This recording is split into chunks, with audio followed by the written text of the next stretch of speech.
나 육사 58기야. 그 기술을 들먹이며 떵떵거리는 후배에게 육사 49기 여군 투스타 대선배가 계급장이 아닌 인간의 도리를 가르쳤습니다. 엘리트 의식에 젖어 부하를 도구로만 알던 쓰레기 지휘관을 처절하게 짓밟아버리는 도파민 넘치는 응징 이야기입니다. 여러분은 지금 어디에서 어떤 일을 하시면서 듣고 계신가요? 구독과 좋아요를 해주시면 더 좋은 사연으로 보답하겠습니다. 강원도 철원군. 이곳의 바람은 단순히 춥다는 말로 표현할 수 없었다. 살가 죽을 예리한 면도날로 저미는 듯한 흉포한 한기가 옷깃을 파고들었다. 10월 중순이었지만 체감 온도는 이미 영하를 밑돌고 있었다. 한탄강 줄기를 따라 불어오는 매서운 골바람이 제육보병사단 독수리연대 3대대 주둔지를 휘감았다.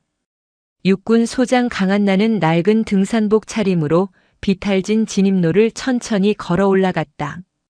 그녀가 입은 등산 점퍼는 색이 바랬고 등산화에는 진흙이 잔뜩 묻어 있었다. 챙이 넓은 벙거지 모자를 깊게 눌러 쓴 모습은 영락없는 약초 캐러온 동네 아주머니였다. 하지만 모자챙 아래 감춰진 그녀의 눈빛은 철원의 칼바람보다 더 매섭게 번뜩였다. 그녀는 단순한 휴가를 즐기러 온 것이 아니었다. 육군본부 인사사령관 앞으로 날아든 수십 통의 익명투서.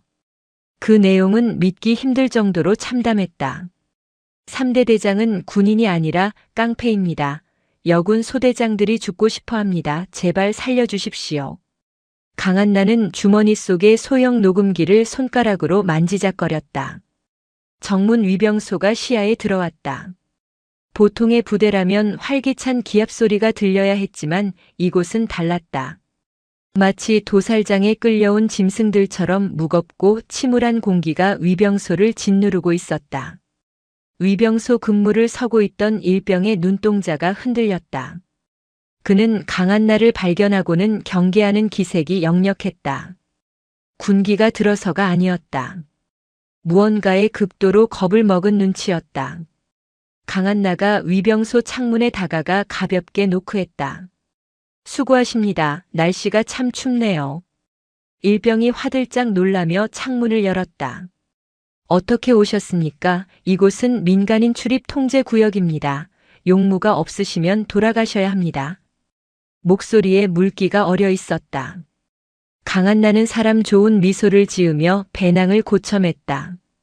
아이고 미안해요. 내가 이 근처 산에 나무를 좀 보러 왔다가 길을 잃어서 그래요.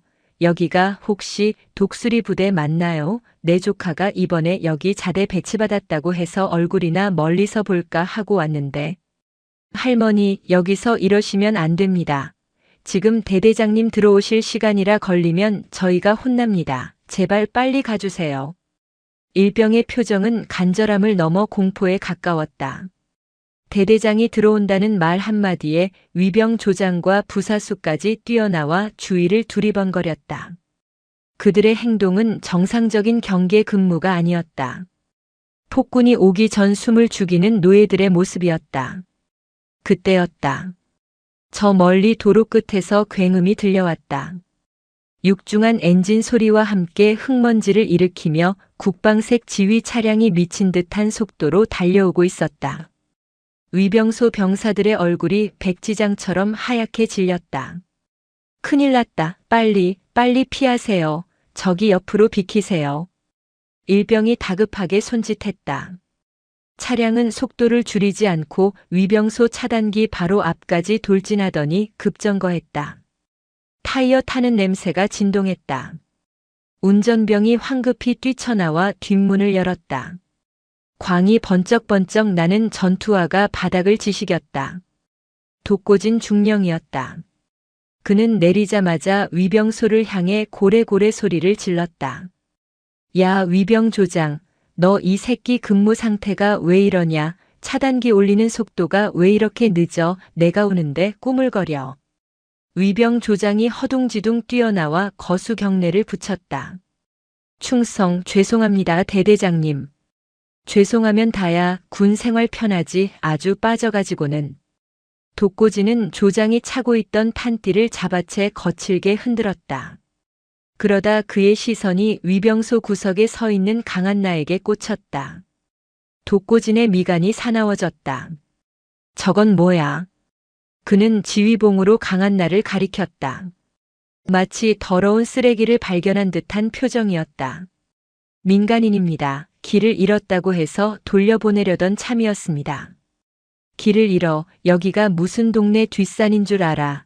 야, 너희들은 민간인이 부대 앞까지 기어오는데 뭐했어? 총 뒀다 뭐하냐 확 쏴버리지 않고. 독고진의 입에서 나온 말은 귀를 의심케 했다.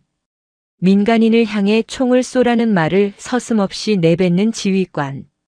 강한나는 모자챙 아래로 독고진의 얼굴을 똑똑히 기억해 두었다. 탐욕과 오만으로 얼룩진 얼굴이었다. 독고진이 성큼성큼 강한나 앞으로 걸어왔다. 그는 강한나를 위아래로 훑어보며 비릿한 웃음을 흘렸다. 아줌마 여기가 어딘 줄 알고 얼쩡거려. 등산객이면 산으로나 갈 것이지 재수없게 남의 부대 앞에서 알짱거리고 있어. 강한나는 짐짓 겁먹은 척 어깨를 움츠렸다. 말씀이 너무 심하시네요. 군인 아저씨, 길 좀 잘못 들 수도 있지 그걸 가지고 총을 쏘네 마네합니까?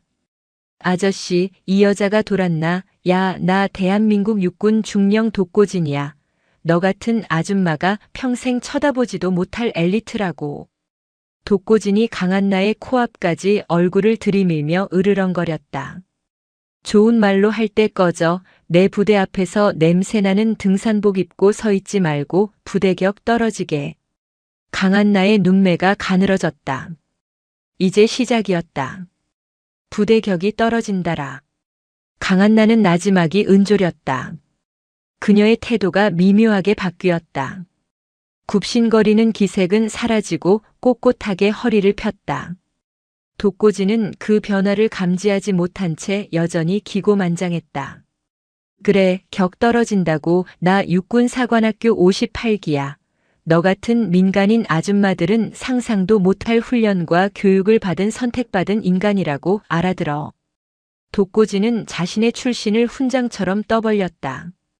육사 출신이라는 자부심은 훌륭한 것이었으나 그에게는 그것이 남을 짓밟는 도구일 뿐이었다. 육사 출신이시군요. 생도 신조는 기억하십니까? 강한나의 차분한 질문에 독고진의 표정이 일그러졌다. 뭐 생도 신조 지금 나 테스트하냐? 어디서 주워들은 건 있어가지고. 하나, 우리는 국가와 민족을 위하여 생명을 바친다. 둘, 우리는 언제나 명예와 신의 속에 산다. 셋, 우리는 안일한 불의의 길보다 험난한 정의의 길을 택한다. 강한나는 토시 하나 틀리지 않고 생도 신조를 읊었다. 그녀의 목소리에는 힘이 실려 있었다. 쩌렁쩌렁한 발성은 아니었지만 좌중을 압도하는 무게감이 있었다. 위병소 병사들이 멍하니 그녀를 바라보았다. 독고진은 순간 당황했지만 이내 얼굴을 붉히며 소리쳤다. 이 여자가 진짜. 야, 요즘은 인터넷 치면 다 나와. 그거 외운다고 유세 떠냐. 내가 군대에 대해 뭘 알아. 여자가 군대를 알면 얼마나 안다고 훈계질이야. 독고진의 입에서 본격적인 혐오 발언이 터져나오기 시작했다. 강한나는 주머니 속 녹음기의 위치를 확인하며 그를 더욱 자극했다. 여자는 군대에 대해 모른다. 그거 편견 아닙니까?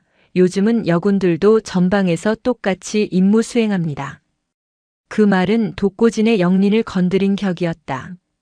그는 기가 차다는 듯 헛웃음을 터뜨리며 바닥에 침을 뱉었다. 하, 여군. 야, 아줌마 웃기지 마라. 내가 제일 싫어하는 게 뭔지 알아. 군대 놀이하는 계집애들이야. 체력도 안 돼. 정신력도 썩어 빠졌어. 생리 휴관이 뭐니 하면서 훈련 다 빠지고 진급만 챙겨 먹는 기생충 같은 것들이라고. 독고진은 주변 눈치를 보던 간부들을 향해 동의를 구하듯 소리쳤다. 내 말이 틀려. 작전과장. 너도 저번에 들어온 여군 소대장 때문에 골치 아프다며. 여자는 그냥 집에서 밥하고 애나 보는 게 애국하는 거야. 신성한 국방은 우리 같은 진짜 사내들이 하는 거고. 작전과장은 난처한 표정으로 고개를 숙였다.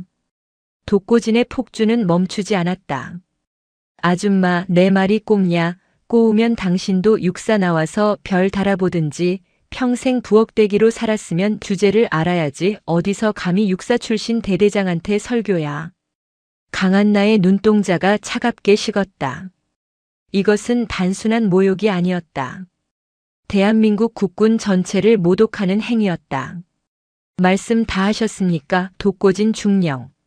어쭈 이름까지 뒷조사했냐? 스토커야. 경찰 부르기 전에 당장 꺼지라고 했다. 그때였다. 영내 깊숙한 곳에서 누군가 절뚝거리며 위병소 쪽으로 걸어오고 있었다. 멀리서 봐도 상태가 심상치 않았다. 흙투성이가 된 전투복, 찢어진 바지, 그리고 피로 물든 군화. 독고진의 시선이 그쪽으로 향했다. 그의 입꼬리가 사악하게 비틀렸다. 아, 마침 좋은 본보기가 기어오네. 저거 봐라. 아줌마, 저게 바로 내가 말한 쓸모없는 여군의 실체야. 걸어오는 인물은 이 부대의 소대장 이소연 소위였다. 이소연 소위의 몰골은 처참했다. 그녀의 얼굴은 땀과 흙먼지로 범벅이 되어 있었고 입술은 터져 피가 맺혀 있었다. 오른쪽 다리를 심하게 절고 있었지만 그녀는 독고진을 보자마자 고통을 악물고 정자세로 섰다. 충성, 소대장 소위 이소연 산악구보 복귀했습니다. 숨이 턱끝까지 차올라 헐떡이는 소리가 애처로웠다.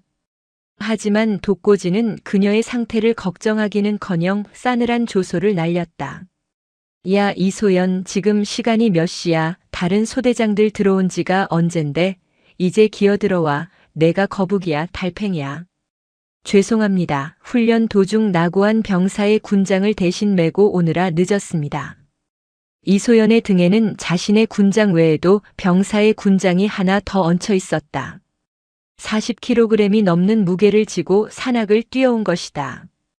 그것은 초인적인 정신력이었다. 그러나 독고진에게 그것은 핑계일 뿐이었다.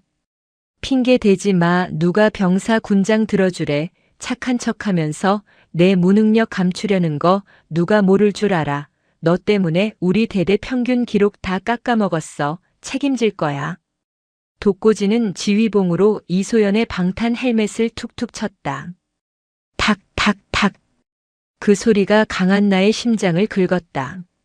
이래서 여자는 장교를 시키면 안 된다니까. 야, 너 그냥 전역하고 시집이나 가라. 그게 나라 돕는 길이다. 알겠냐? 이소연의 눈시울이 붉어졌지만 그녀는 눈물을 흘리지 않았다. 입술을 깨물며 버텼다. 아닙니다. 더 노력하겠습니다. 시정하겠습니다. 시정은 무슨 싹수가 노란데 너 육사 출신도 아니고 ROTC라며 근본도 없는 게 어디서 장교라고 설치고 있어. 독고진은 이소연의 출신 성분까지 들먹이며 인격을 짓밟았다.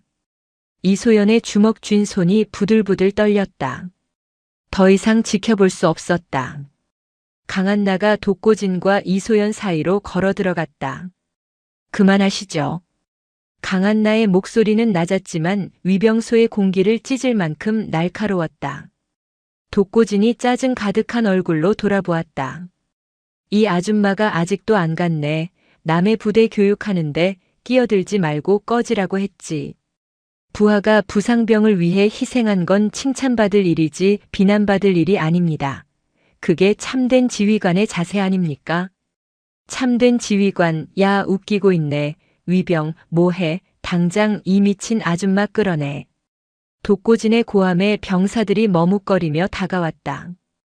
독고진은 답답하다는 듯 직접 강한나의 팔을 거칠게 낚아챘다. 좋은 말로 할 때 가라고 했지 어디서 행패야. 강한나의 눈에서 불꽃이 튀었다. 이 손 놓게. 독고진 중령. 말투가 바뀌었다.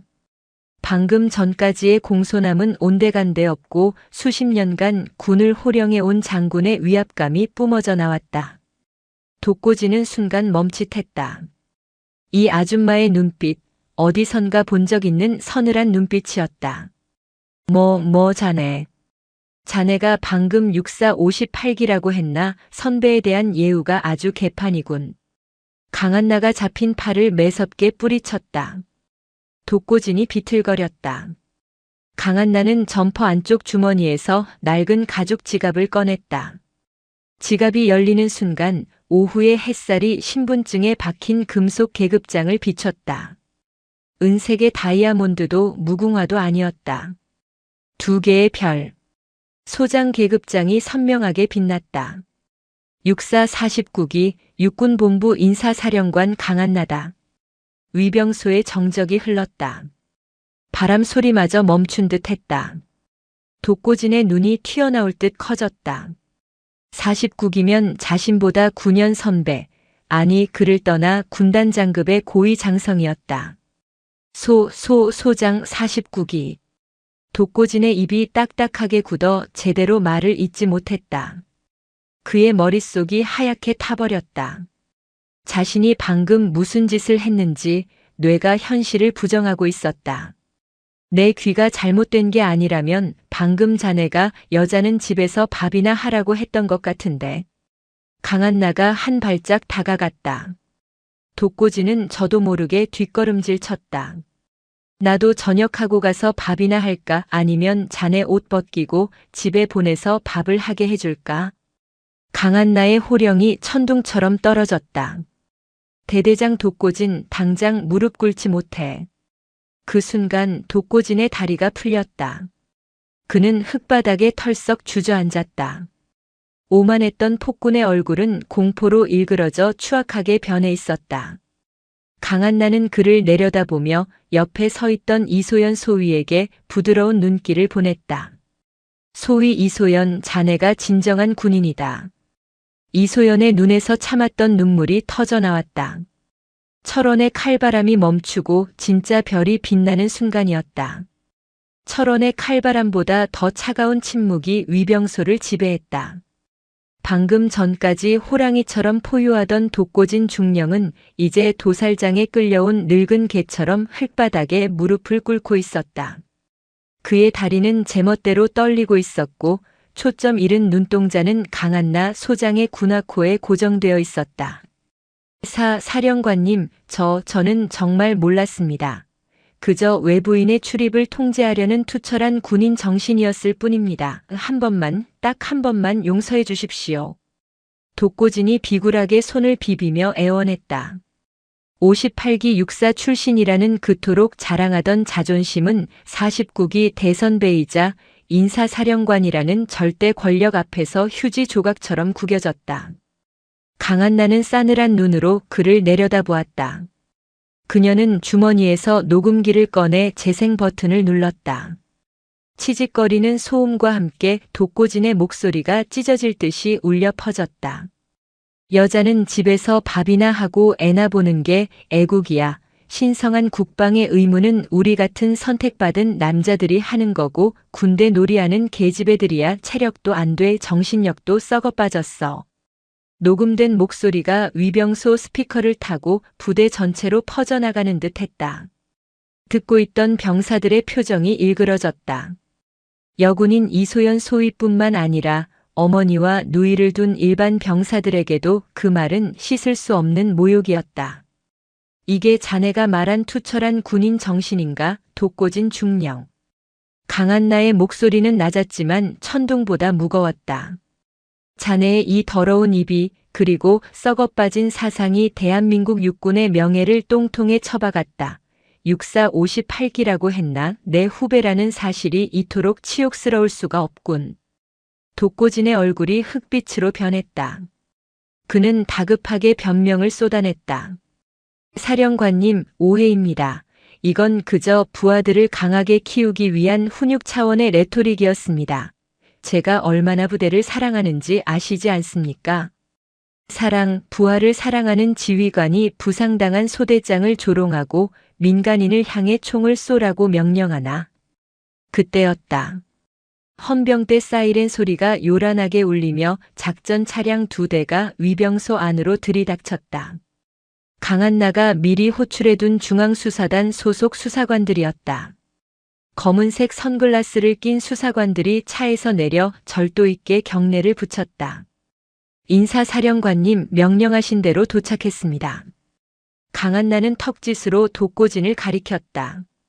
현 시간부로 제육보병사단 독수리연대 3대 대장 독고진 중령을 직위 해제한다. 혐의는 상관 모욕, 민간인 협박, 직권 남용, 그리고 군형법상 모욕죄다. 당장 압송해. 예, 알겠습니다. 수사관들이 독고진의 양팔을 거칠게 낚아챘다. 독고진은 발버둥 쳤다. 이건 모함입니다. 내가 누군지 알아. 사단장님께 연락하게 해줘. 고태진 사단장님이 내 선배야. 이거나. 그가 고래고래 소리를 지르며 끌려가는 동안 이소연 소위는 믿기지 않는다는 표정으로 그 광경을 바라보고 있었다. 악몽 같던 폭군의 시대가 순식간에 끝나는 순간이었다. 강한나는 흑투성이가 된 이소연에게 다가갔다. 그리고 주머니에서 깨끗한 손수건을 꺼내 그녀의 찢어진 입가를 조심스럽게 닦아주었다. 많이 아팠겠구나. 따뜻한 말 한마디에 이소연의 눈에서 참았던 눈물이 왈칵 쏟아졌다. 그녀는 소리 없이 오열했다. 강한나는 그녀의 어깨를 단단히 감싸 안았다. 미안하다. 선배들이 못난 놈들을 걸러내지 못해서 너희가 고생이 많았다. 하지만 이제 괜찮다. 내가 왔으니까. 위병소에 있던 병사들이 누가 시키지도 않았는데 부동자세를 취했다. 그들의 눈빛에는 공포가 아닌 존경심이 서려 있었다. 강한나는 병사들을 향해 부드럽게 말했다. 너희 대대장은 오늘부로 공석이다. 새로운 지휘관이 올 때까지 동요하지 말고 본연의 임무에 충실하도록. 알겠나? 예, 알겠습니다. 병사들의 함성이 그 어느 때보다 우렁찼다. 강한나는 독고진이 끌려간 자리에 남은 그의 지휘봉을 바라보았다. 바닥에 뒹구는 지휘봉은 주인을 잃고 초라해 보였다. 그러나 강한나는 알고 있었다. 독고진은 꼬리에 불과하다는 것을. 그가 마지막에 외쳤던 이름 고태진 사단장. 그가 바로 이 거대한 부조리의 몸통이었다. 다음 날 아침 제육보병사단 사단장실. 사단장 고태진 소장은 집무실 창밖을 내다보며 시가를 피우고 있었다. 그는 강한나와 육사 동기였지만 진급 경쟁에서 항상 그녀에게 밀렸다. 이번 인사사령관 임명에서도 강한나에게 자리를 내준 그는 겉으로는 축하했지만 속으로는 칼을 갈고 있었다. 비서실장이 조심스럽게 문을 열고 들어왔다. 사단장님, 육군본부 인사사령관 강한나 소장님께서 도착하셨습니다. 고태진은 피우던 시가를 재떨이에 거칠게 비벼 껐다. 들어오시라고 해. 문이 열리고 정복 차림의 강한나가 들어왔다. 어제의 등산복 차림과는 딴판이었다. 왼쪽 가슴에 달린 약장들이 그녀의 화려한 이력을 증명하고 있었다. 고태진은 과장된 미소를 지으며 다가갔다. 아이고, 이게 누구신가, 강 장군. 아니, 이제 인사사령관님이라고 불러야 하나. 연락도 없이 임원 철원까지 어쩐 일이십니까? 강한나는 그의 악수를 가볍게 받아넘기며 소파에 앉았다. 격식 차릴 것 없네. 고 장군. 내가 온 이유는 자네도 보고받아서 알 텐데. 고태진의 눈썹이 꿈틀했다. 그는 능글맞게 웃으며 자리에 앉았다. 아, 독고진 중령 일말이군. 그 친구가 워낙 열정이 넘쳐서 실수를 좀 한 모양이야. 사람이 의욕이 앞서다 보면 거친 표현도 나오고 그러는 거지. 사내놈들이 다 그렇지 않나? 실수, 의욕, 자네는 부하 장교를 성차별하고 병사들을 학대하는 걸 열정이라고 부르나? 에이, 학대라니 말이 심하네. 우리 부대가 워낙 훈련이 빡세기로 유명하지 않나? 강한 군대를 만들려면 어느 정도의 강압은 필요한 법이야. 강 장군은 인사통이라 야전의 거친 맛을 잘 몰라서 그래. 고태진은 교묘하게 강한나를 책상 물림 취급하며 말을 돌렸다. 강한나의 눈빛이 날카로워졌다. 야전의 맛이라. 내가 확인한 야전의 맛은 뷔페의 냄새더군. 강한나가 서류 봉투 하나를 탁자에 던졌다. 독고진이 관리하던 대대 비품 창고 장분에 겨울 난방용 유류가 매달 20%씩 사라졌어. 병사들은 내무반에서 추위에 떨며 자는데 그 기름들이 다 어디로 갔을까? 고태진의 표정이 굳어졌다. 그리고 관사 리모델링 비용, 식자재 납품 비리, 독고진 혼자서 해먹었다기엔 규모가 너무 크더군. 지금 나를 의심하는 건가, 강 장군. 동기끼리 너무하는 거 아니야. 동기이기 때문에 기회를 주는 거야. 자네 선에서 꼬리 자르기 할 생각 마라. 독고진이 횡령한 돈이 어디로 흘러들어갔는지 중앙수사단이 계좌 추적 시작했어. 고태진은 자리에서 벌떡 일어났다. 강한나, 너 지금 선 넘었어. 남의 부대에 와서 감나라 배나라 하는 것도 모자라 사단장을 수사하겠다고 내가 가만히 있을 것 같아. 가만히 있지 마. 발버둥 쳐봐. 그게 더 재미있을 테니까. 강한나는 차갑게 쏘아붙이고 자리에서 일어났다. 사단장실을 나서는 그녀의 등 뒤로 고태진의 욕설이 들려왔다. 복도로 나온 강한나는 기다리고 있던 이소연 소위를 만났다. 이소연은 품속에서 낡은 수첩 하나를 건넸다. 사령관님, 이것 좀 봐주십시오. 그것은 이소연이 지난 1년간 몰래 기록해온 검은 장부였다. 독고진이 고태진에게 상납한 뇌물 내역, 불법으로 빼돌린 군수품 목록, 그리고 고태진이 여군 부사관들을 술자리에 강제로 불러낸 기록까지 상세하게 적혀 있었다. 이걸 모으느라 얼마나 힘들었겠나. 강한나가 수첩을 넘겨보며 탄식했다. 이소연은 결의에 찬 눈빛으로 말했다. 군복을 벗을 각오로 기록했습니다. 저들이 군인이라는 이름 뒤에 숨어 범죄를 저지르는 걸 더 이상 두고 볼 수 없었습니다. 강한나는 수첩을 닫고 이소연의 손을 잡았다. 내 군복은 벗겨지지 않는다. 오히려 더 빛나게 될 거야. 이 장부가 저들의 목을 조르는 올가미가 될 것이다. 강한나의 지휘 아래 3대대는 빠르게 정상화되어 갔다. 그녀는 가장 먼저 불합리한 체력 측정 방식을 뜯어 고쳤다. 성별에 따라 다른 기준을 적용하는 것이 아니라 보직과 임무에 따른 절대 평가를 도입했다. 연병장에 새로운 측정 기구들이 설치되었다. 병사들이 웅성거렸다. 여자들도 똑같이 군장 메고 뛴다고 에이 설마 못할 걸, 중간에 다 퍼지겠지. 남군들의 비아냥거림 속에서 이소연 소위와 여군 부사관들이 출발선에 섰다. 그녀들의 눈빛은 도끼 서려 있었다. 강한나는 단상 위에서 그들을 지켜보고 있었다. 보여줘라. 너희가 약하지 않다는 것을. 호각 소리와 함께 여군들이 달려나갔다. 25kg 완전 군장을 메고 산악 지형을 돌파하는 코스였다. 숨이 턱까지 차오르고 다리가 끊어질 듯 아팠지만 누구 하나 포기하지 않았다. 이소연 소위는 선두에서 달리며 뒤처지는 부사관들을 독려했다. 할 수 있습니다. 여기서 쓰러지면 다시 그 지옥으로 돌아가는 겁니다. 뜁시다. 결과는 놀라웠다. 이소연 소위를 비롯한 여군 전원이 기준 시간을 통과했을 뿐만 아니라 일부 남군들보다 더 좋은 기록을 냈다. 연병장의 침묵이 흘렀다. 편견이 깨지는 순간이었다. 하지만 어둠의 세력은 가만히 있지 않았다.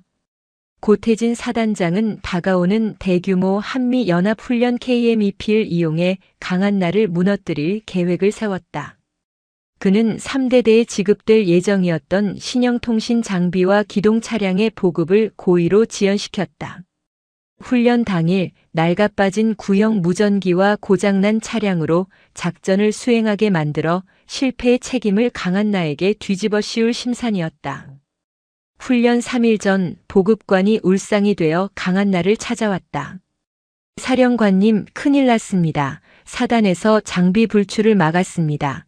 이 상태로는 작전 수행이 불가능합니다. 미군들과 통신조차 할 수 없습니다. 강한나는 침착하게 보고서를 훑어보았다. 예상했던 바였다. 고태진은 치졸하고 비열한 수를 쓰고 있었다. 사단장, 끝까지 이렇게 나오시겠다. 그녀는 지도를 펼쳤다. 작전 지역의 지형과 기상 조건을 꼼꼼히 살폈다. 장비가 없으면 몸으로 때워야지. 아니, 오히려 이걸 기회로 삼는다. 강한나는 이소연 소위를 호출했다. 이 소위, 자네 소대원들 철원지리에 바삭한가? 옛, 눈 감고도 다닐 수 있습니다. 독고진 대대장 시절 하도 산을 타서 지형지물은 완벽하게 숙지하고 있습니다. 좋아, 우리는 디지털이 아니라 아날로그로 간다. 최첨단 장비는 전파 방해를 받으면 무용지물이지만 훈련된 병사와 익숙한 지형은 배신하지 않아. 강한나는 미군 측 지휘관에게 비밀리에 연락을 취했다. 그리고 훈련 당일 고태진이 파놓은 함정을 역이용할 대담한 작전을 구상했다. 훈련 당일 새벽. 고태진은 상황실에서 모니터를 보며 비릿한 미소를 짓고 있었다. 강한나, 낡은 무전기 들고 어디 한번 지져봐라. 미군들 앞에서 망신 제대로 당하게 해줄 테니. 그러나 그는 모르고 있었다. 강한나가 준비한 반격이 얼마나 매섭고 치명적인지. 칠흑 같은 어둠 속에서 이소연 소위가 이끄는 특공조가 고스트처럼 움직이기 시작했다. 그들은 무전기 대신 수신호와 휘파람 소리로 소통하며 적진의 심장부를 향해 침투해 들어가고 있었다. 도파민이 터지는 역전극의 서막이 올랐다. 철원의 새벽은 짙은 안개와 함께 찾아왔다. 한치 앞도 분간할 수 없는 백색의 공포. 그것은 평소라면 훈련을 취소해야 할 정도의 악천후였지만 오늘 강한나에게는 하늘이 내려준 축복이나 다름없었다. 제6보병사단 지휘 통제실. 고태진 소장은 팔짱을 낀 채 대형 스크린을 노려보고 있었다. 화면에는 한미연합훈련 상황판이 띄워져 있었지만 강한나가 지휘하는 3대대의 위치를 나타내는 파란색 점들은 모두 멈춰 있거나 사라져 있었다. 통신 상태는 어떤가? 통신 참모가 땀을 뻘뻘 흘리며 보고했다. 죄송합니다, 사단장님. 3대대 측 무전기가 구형이라 습도가 높은 오늘 같은 날씨에는 감도가 극도로 떨어집니다. 현재 지휘소와 예하중대 간 통신이 전면 두절된 것으로 파악됩니다. 고태진의 입꼬리가 비릿하게 올라갔다. 꼴 좋군. 최신 장비도 없이 안개 속에서 헤매다가 미군들 보는 앞에서 자멸하겠어. 미군 측 반응은? 미국 측 지휘관인 스미스 장군도 당황하고 있습니다. 한국군과의 데이터 링크가 끊겼다고 항의가 들어오는 중입니다. 좋아, 아주 좋아. 작전 실패의 책임을 물어 강한나를 군사법정에 세울 명분이 완벽해지고 있어. 고태진은 승리를 확신하며 커피를 홀짝였다. 하지만 그는 하나만 알고 둘은 모르고 있었다. 화면에서 사라진 파란 점들은 고장나서 꺼진 것이 아니었다. 그 시각 작전 지역인 문해리 훈련장 숲속.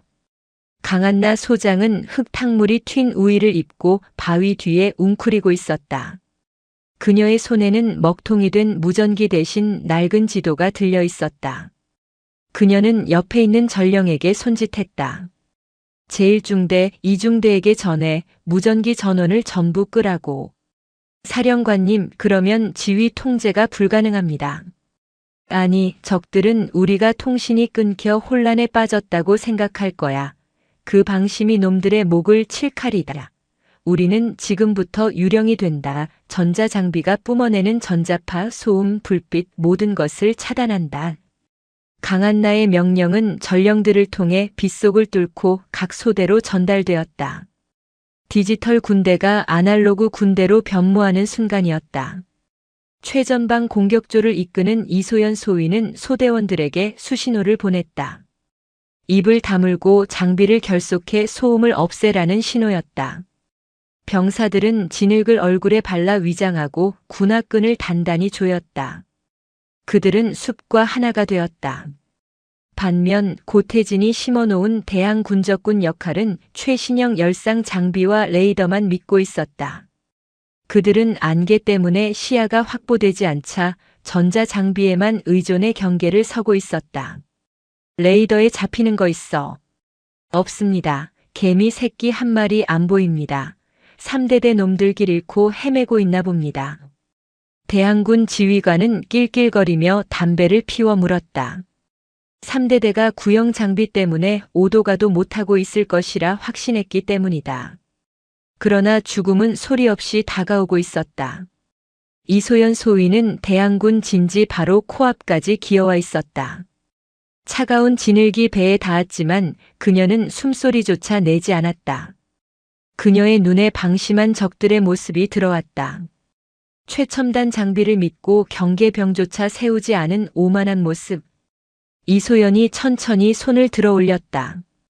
뒤따르던 소대원들이 대검 대신 훈련용 페인트탄이 장전된 총구를 겨눴다. 안개가 짙게 깔린 숲속에서 이소연의 손이 허공을 가르며 떨어졌다. 그것은 사냥 개시를 알리는 신호였다. 타탕, 타타탕.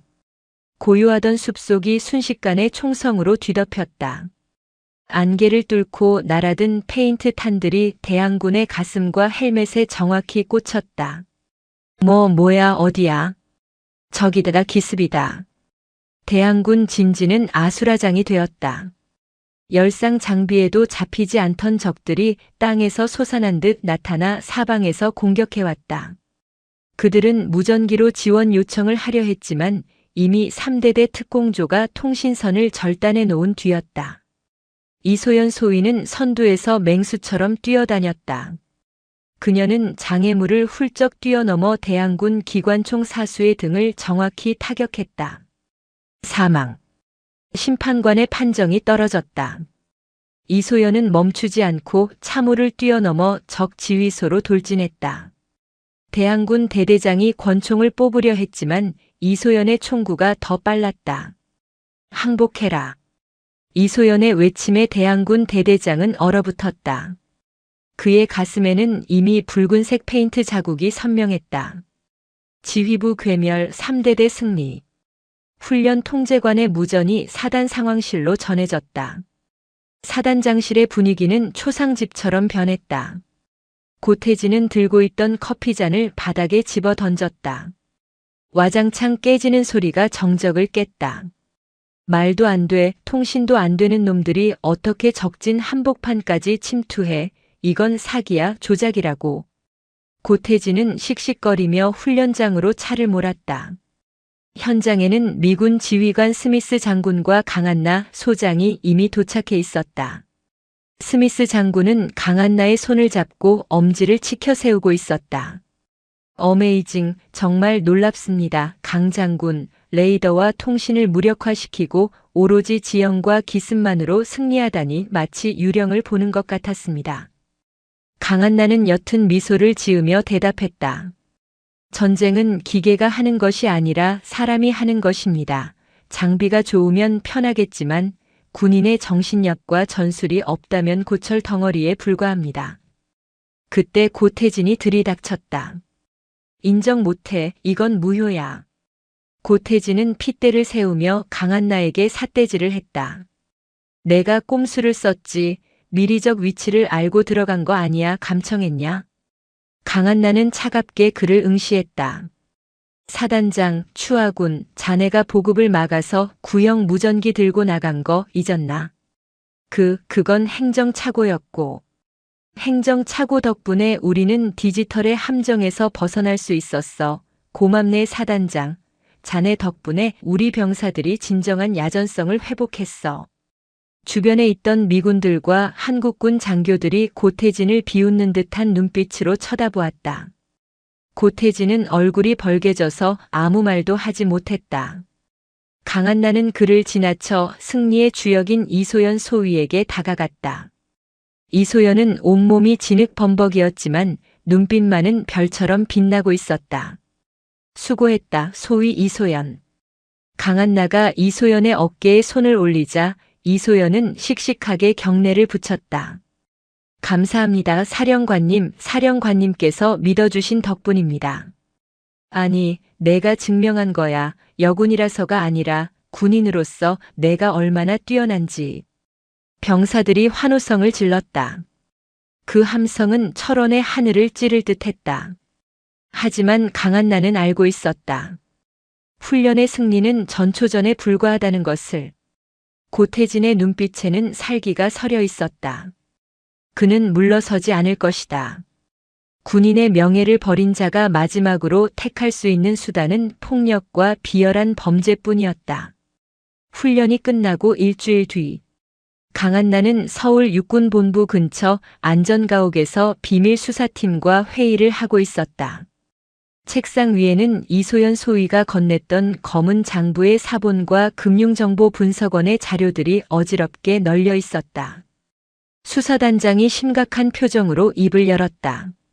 사령관님, 판이 생각보다 큽니다. 고태진 사단장 개인의 비리가 아닙니다. 그가 내민 조직도에는 충격적인 이름들이 적혀 있었다. 국방위원회 소속 국회의원, 군수품 납품업체 대표, 그리고 전역한 예비역 장성들의 사모임인 청솔회. 이들은 군수품 납품 단가를 부풀려 차액을 챙기고 그 돈으로 진급 로비를 하고 있었다. 고태진은 그 카르텔의 행동대장이자 자금 관리책이었다. 이 정도면 군 마피아 수준이군. 강한나가 혀를 찼다. 문제는 증거입니다. 장부만으로는 부족합니다. 이들이 실제로 돈을 주고받은 현장을 잡건한 내부 고발자의 구체적인 증언이 더 필요합니다. 내부 고발자라면 독고진이 있잖아. 독고진은 입을 닫았습니다. 누군가 감옥에 있는 그를 협박한 것 같습니다. 가족을 건드린다는 소문도 있고요. 상황이 좋지 않았다. 적들은 이미 냄새를 맡고 증거인멸에 들어갔다. 그리고 그들의 마수는 가장 약한 고리를 향하고 있었다. 같은 시각 철원 독수리연대 관사. 이소연 소위는 늦은 밤까지 작전 일지를 정리하고 관사로 돌아가고 있었다. 가로등 하나 없는 어두운 길. 으스스한 바람소리가 등골을 서늘하게 했다. 그녀는 뒤에서 누군가 따라오는 듯한 인기척을 느꼈다. 착각인가? 걸음을 멈추고 뒤를 돌아보았지만 아무도 없었다. 다시 걸음을 재촉하는데 이번에는 뚜렷한 발자국 소리가 들렸다. 하나가 아니었다. 둘, 아니 셋. 이소연은 본능적으로 위험을 감지하고 뛰기 시작했다. 거기서 어둠 속에서 검은 마스크를 쓴 건장한 남자 3명이 튀어나왔다. 그들은 군인이 아니었다. 민간인 복장을 하고 있었지만 손에는 쇠파이프와 야구 방망이가 들려 있었다. 누구세요? 이소연이 물러서며 소리쳤다. 사내 중 하나가 킬킬거리며 다가왔다. 이 소위님 되시나? 우리가 묻고 싶은 게 좀 있어서 말이야. 수첩, 어디다 뒀어? 그들은 장부를 찾고 있었다. 고태진이 보낸 해결사들이었다. 무슨 소리 하는지 모르겠네요. 모른 척하지 말고 그 장부 때문에 우리 형님들이 아주 곤란해지셨거든. 좋은 말로 할 때 내놓지 그래. 예쁜 얼굴 망가지기 전에. 남자가 쇠파이프를 손바닥에 탁탁 치며 위협했다. 이소연은 주머니 속에 호신용 스프레이를 꽉 쥐었다. 하지만 상대는 셋이었고 무장까지 하고 있었다. 절대적으로 불리한 상황이었다. 그때였다. 군인 건드리면 군법 회부되는 거 모르나 양아치들. 어둠 속에서 누군가 뚜벅뚜벅 걸어 나왔다. 사복 차림의 강한나였다. 사령관님. 이소연이 놀라 외쳤다. 강한나는 서울에 있어야 했다. 하지만 그녀는 불길한 예감 때문에 몰래 철원으로 내려와 이소연의 뒤를 밟고 있었던 것이다. 깡패들이 강한나를 보고 비웃었다. 이 아줌마는 또 뭐야 할머니, 뼈 부러지기 싫으면 저리 가시지. 강한나가 코웃음을 쳤다. 그녀는 겉옷을 벗어던지고 소매를 걷어붙였다. 육사생도 시절 유도 국가대표 상비군까지 지냈던 그녀의 몸은 나이가 들었어도 여전히 강철 같았다. 내가 내 놈들 형님인지는 모르겠고 내 부하 건드리는 놈들은 지위 고하를 막론하고 박살을 내는 게 내 원칙이라서 말이야. 이 아줌마가 진짜 죽고 싶나. 선두에 있던 남자가 쇠파이프를 휘두르며 달려들었다. 강한나는 피하지 않았다. 쇠파이프가 머리 위로 떨어지는 순간 그녀는 전광석화처럼 파고들어 남자의 팔목을 낚아챘다. 우드득.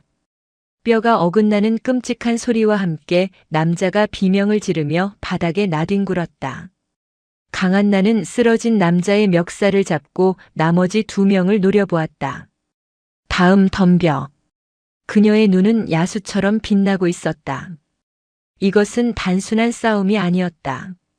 대한민국 군대를 좀먹는 거대한 악과의 전면전 선포였다. 어둠이 내려앉은 철원의 골목길은 순식간에 살기등등한 전장으로 변했다. 강한나는 쇠파이프를 들고 달려든 거구의 사내를 바닥에 내리꽂은 후 흐트러짐 없는 자세로 옷매무새를 다듬었다. 쓰러진 사내가 고통에 찬 신음을 내뱉으며 꿈틀거렸다. 나머지 2명의 깡패는 눈앞에서 벌어진 믿기 힘든 광경에 얼어붙어 있었다. 그들이 보기엔 그저 나이든 아줌마였지만 방금 보여준 움직임은 인간 병기에 가까웠다. 뭐하냐, 저 아줌마 잡아. 그중 하나가 소리를 지르며 주머니에서 잭나이프를 꺼냈다. 은색 칼날이 가로등 불빛을 받아 서늘하게 번뜩였다. 이소연 소위가 비명을 지르려던 찰나 강한나는 피식 웃음을 터뜨렸다. 칼이라 귀엽군. 강한나는 뒷걸음질 치기는커녕 천천히 그들에게 다가갔다.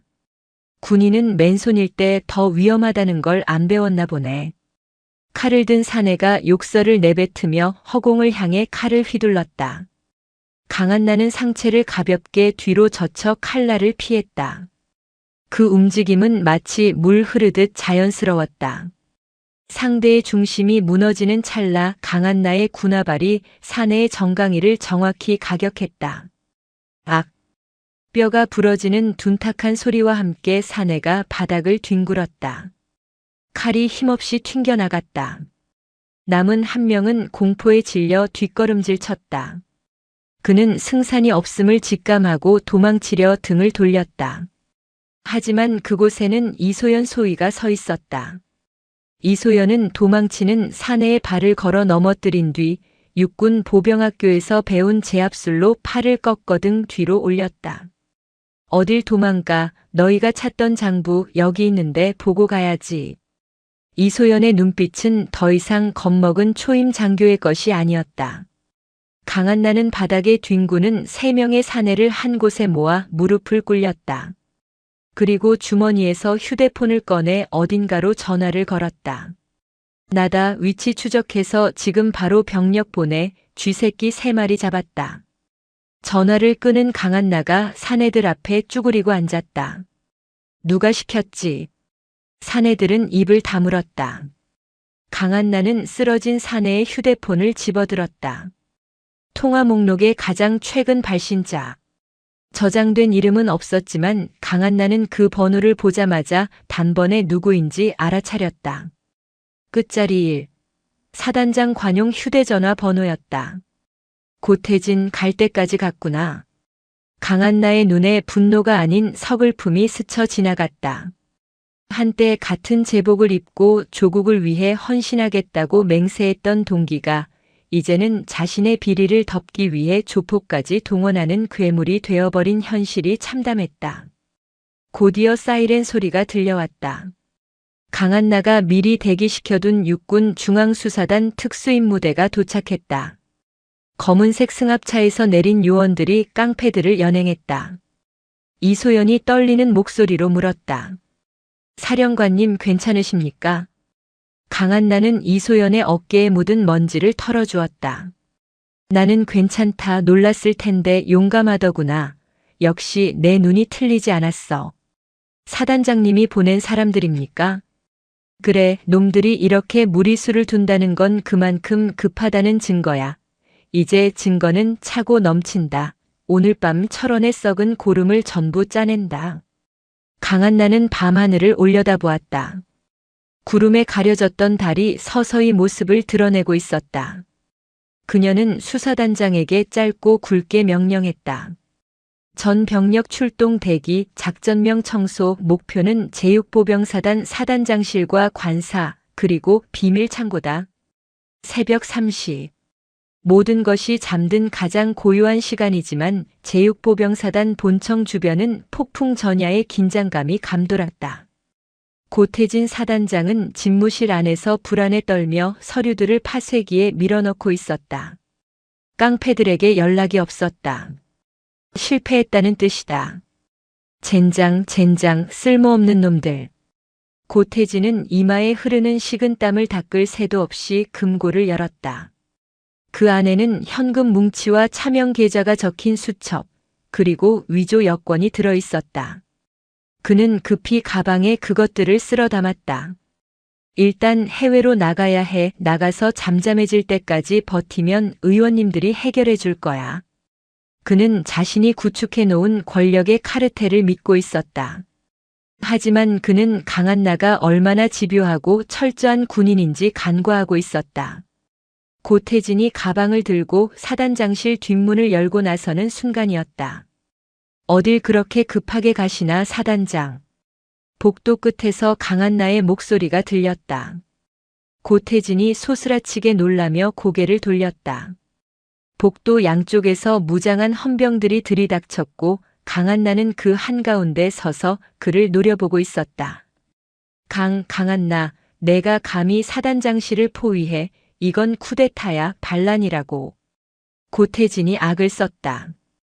반란은 자네가 저질렀지. 군인의 본분을 망각하고 사리사욕을 채우기 위해 군수품을 빼돌리고 부하를 협박하고 급기야 민간인 깡패까지 동원해 장교를 청부 폭행하려 했어. 이게 반란이 아니면 뭔가. 증거 있어, 증거 있냐고. 강한나는 뒤에 서 있던 수사관에게 손짓했다. 수사관이 노트북 화면을 고태진에게 보여주었다. 화면에는 방금 전 체포된 깡패들의 자백 영상과 비밀 창고에서 압수한 막대한 양의 군수품 사진이 떠 있었다. 그리고 결정적으로 이소연 소위가 작성한 검은 장부의 내용이 스크린을 채웠다. 고태진의 다리가 후들거렸다. 가방이 손에서 미끄러져 바닥에 둔탁한 소리를 내며 떨어졌다. 가방이 열리면서 현금 뭉치가 복도에 쏟아졌다. 추하군, 고태진. 강한나가 천천히 다가와 바닥에 떨어진 돈뭉치를 군화발로 툭 찼다. 이 돈 장병들이 입어야 할 방한복이었고 먹어야 할 부식이었어. 자네가 호의호식하는 동안 최전방 초소의 병사들은 추위에 떨고 배고픔을 참아야 했다. 나 혼자 한 게 아니야. 위에서도 다 시킨 거라고. 나는 꼬리일 뿐이야. 너 이거 터뜨리면 군 전체가 흔들려. 감당할 수 있겠어. 고태진은 마지막까지 비열하게 물귀신 작전을 썼다. 국방위원회 의원들과 예비역 장성들을 언급하며 협박하려 했다. 하지만 강한나는 눈 하나 깜짝하지 않았다. 흔들리라고 해. 썩은 기둥은 뽑아버리고 새 기둥을 세우면 된다. 자네가 말한 그 윗선들, 지금 서울지검 특수부에서 압수수색 들어갔어. 자네가 믿던 동아줄은 이미 끊어졌다. 고태진의 눈동자가 절망으로 가득 찼다. 그는 갑자기 품 안에서 권총을 꺼내 들었다. 오지 마, 다 쏴버릴 거야. 헌병들이 일제히 총구를 겨눴다. 일촉즉발의 상황. 강한나는 헌병들에게 총을 내리라는 신호를 보냈다. 그리고 맨몸으로 고태진에게 한 발짝 더 다가갔다. 쏴라, 쏠 수 있으면 쏴봐. 강한나의 기세에 눌려 고태진의 손이 사시나무처럼 떨렸다. 자네는 방아쇠를 당길 용기조차 없어. 탐욕에 찌든 겁쟁이니까. 닥쳐, 닥쳐. 내려놔. 그리고 군인으로서 마지막 자존심이라도 지켜라. 강한나의 호통이 복도를 울렸다. 고태진은 비명을 지르며 권총을 바닥에 던지고 주저앉아 오열했다. 체포해. 강한나의 명령이 떨어지자 헌병들이 달려들어 고태진에게 수갑을 채웠다. 차가운 금소금이 새벽 공기를 갈랐다. 끌려가는 고태진의 뒷모습을 보며 강한나는 깊은 한숨을 내쉬었다. 승리의 기쁨보다는 씁쓸함이 앞섰다. 그때 뒤에서 이소연 소위가 다가와 강한나에게 경례를 했다. 사령관님, 작전 완료했습니다. 비밀 창고 확보했고 관련자 전원 검거했습니다. 강한나는 이소연의 경례를 받아주며 미소 지었다. 수고했다. 이제 진짜 아침이 오겠구나. 창밖으로 붉은 태양이 떠오르고 있었다. 철원의 긴 어둠이 걷히고 있었다. 사건이 마무리되고 6개월이 지났다. 제육보병 사단은 완전히 달라졌다. 고태진과 독고진 그리고 그들에게 동조했던 부패 세력들은 모두 군사법원에서 중형을 선고받고 불명예 전역했다. 그 빈자리에는 능력과 인품을 겸비한 지휘관들이 채워졌다. 무엇보다 달라진 것은 부대의 공기였다. 병사들의 표정에는 활기가 넘쳤고 연병장에서는 남녀 구분 없이 전우회로 뭉친 함성 소리가 울려 퍼졌다. 오늘은 강한나 대장이 이임하는 날이자 새로운 사단장이 취임하는 날이었다. 그녀는 이번 사건을 해결한 공로를 인정받아 대장으로 진급함과 동시에 육군 참모총장으로 영전하게 되었다. 대연병장에 도열한 수천 명의 장병들 앞에 강한나가 섰다. 단상 아래에는 이제 중위로 진급한 이소연이 늠름한 모습으로 서 있었다. 그녀의 가슴에는 무공 훈장이 빛나고 있었다. 강한나가 마이크 앞에 섰다. 확성기를 타고 그녀의 목소리가 철원 벌판에 퍼졌다. 사랑하는 장병 여러분, 그리고 이 자리에 함께한 내 전우들. 그녀는 잠시 말을 멈추고 장병들의 눈빛을 하나하나 맞추었다. 지난 겨울 우리는 뼈아픈 시련을 겪었다. 믿었던 지휘관에게 배신당했고 전우회가 돈과 권력에 의해 짓밟히는 것을 목격했다. 하지만 우리는 무너지지 않았다. 강한나의 시선이 이소연에게 머물렀다. 어둠은 결코 빛을 이길 수 없다는 것을, 계급장이 권위가 아니라 책임이라는 것을 여러분이 증명해 주었다. 그녀는 자신의 어깨에 달린 별 4개를 가리켰다. 사람들은 이 별이 빛난다고 말한다. 하지만 나는 안다. 이 별은 스스로 빛나는 것이 아니다. 최전방에서 칼바람을 맞으며 경계를 서는 이등병의 눈빛, 부상당한 전우를 업고 달리는 소대장의 땀방울, 그들이 뿜어내는 빛을 반사하고 있을 뿐이다. 장내에 숙연한 침묵이 흘렀다. 나는 이제 이곳을 떠나지만 나의 마음은 언제나 철원의 흙냄새와 여러분의 함성 속에 남아있을 것이다. 부디 서로를 아끼고 불의에 타협하지 않는 당당한 군인이 되어주길 바란다. 이상. 우레와 같은 박수와 함성이 터져나왔다. 병사들은 진심을 담아 환호했다. 강한나가 단상을 내려와 이소연 중위 앞으로 다가갔다. 이중위. 충성 중위 이소연. 강한나는 자신이 생도 시절부터 아껴왔던 낡은 지휘봉을 이소연에게 건넸다. 이건 내 선배에게 받은 것이다. 이제 내가 가질 자격이 충분하다. 이소연은 떨리는 손으로 지휘봉을 받아들었다. 눈물이 그렁그렁 맺혔지만 그녀는 울지 않았다. 감사합니다, 사령관님, 아니 총장님, 부끄럽지 않은 군인이 되겠습니다. 그래, 너는 나보다 더 훌륭한 별이 될 거야. 철원의 별은 하늘에만 있는 게 아니더구나. 진흙탕 속에서도 굴하지 않는 너희들이 바로 진짜 별이다. 강한나는 마지막으로 이소연을 꽉 안아주었다. 이임식을 마치고 떠나는 강한나의 차 뒤로 장병들이 달려 나와 손을 흔들었다. 100미러로 멀어지는 부대를 보며 강한나는 눈을 감았다. 차창 밖으로 들어오는 바람이 더 이상 차갑지 않았다. 매서웠던 철원의 겨울이 가고 따뜻한 봄이 오고 있었다. 그 봄은 누군가가 가져다 준 것이 아니라 그들 스스로 쟁취해낸 것이기에 더욱 찬란했다. 독수리 연대 정문 위병소. 6개월 전 강한나가 처음 방문했을 때 근무를 서던 그 병사가 이제는 병장이 되어 신병에게 근무 요령을 가르치고 있었다. 야 신병, 근무의 생명은 뭐다? 철통 경계입니다. 아니야, 그것도 맞지만 제일 중요한 건 사람을 보는 눈이야. 계급장이 아니라 그 사람의 눈을 봐라, 알겠나? 병장이 씩 웃으며 하늘을 올려다보았다. 파란 하늘에 독수리 한 마리가 힘차게 날아오르고 있었다. 오만과 편견이 사라진 하늘은 눈부시게 맑았다. 오늘도 인생지의 말씀을 잘 들어주셔서 감사합니다.